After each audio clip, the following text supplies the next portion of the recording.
Chapter 4. We Agnostics. In the preceding chapters, you have learned something of alcoholism.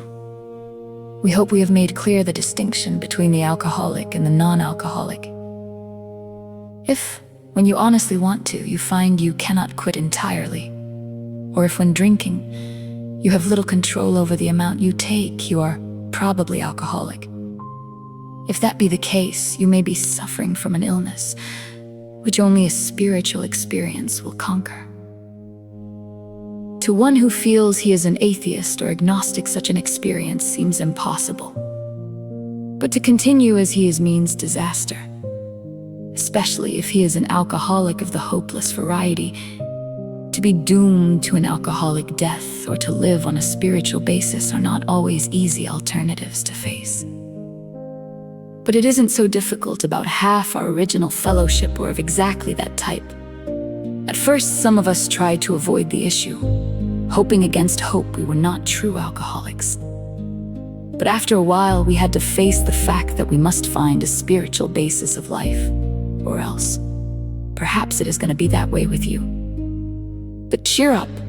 Something like half of us thought we were atheists or agnostics. Our experience shows that you need not be disconcerted. If a mere code of morals or a better philosophy of life were sufficient to overcome alcoholism, many of us would have recovered long ago. But we found that such codes and philosophies did not save us, no matter how much we tried. We could wish to be moral. We could wish to be philosophically comforted. In fact, we could will these things with all our might, but the needed power wasn't there. Our human resources, as marshaled by the will, were not sufficient. They failed utterly.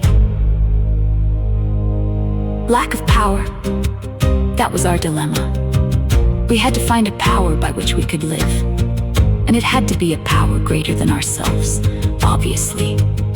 But where and how were we to find this power? Well, that's exactly what this book is about.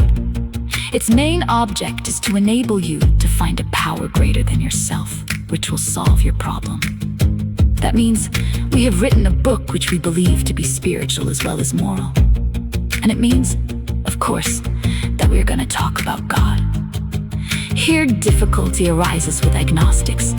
Many times, we talk to a new man and watch his hope rise as we discuss his alcoholic problems and explain our fellowship. But his face falls when we speak of spiritual matters, especially when we mention God, for we have reopened a subject which our man thought he had neatly evaded or entirely ignored. We know how he feels. We have shared his honest doubt and prejudice.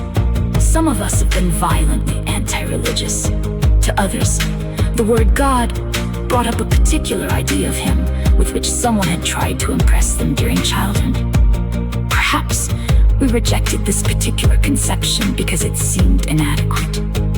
With that rejection, we imagined we had abandoned the God idea entirely. We were bothered with the thought that faith and dependence upon a power beyond ourselves was somewhat weak, even cowardly. We looked upon this world of warring individuals, warring theological systems, and inexplicable calamity with deep skepticism. We looked askance at many individuals who claimed to be godly. How could a supreme being have anything to do with it all? And who could comprehend a supreme being anyhow? Yet, in other moments, we found ourselves thinking, when enchanted by a starlit night, who, then, made all this? There was a feeling of awe and wonder, but it was fleeting and soon lost.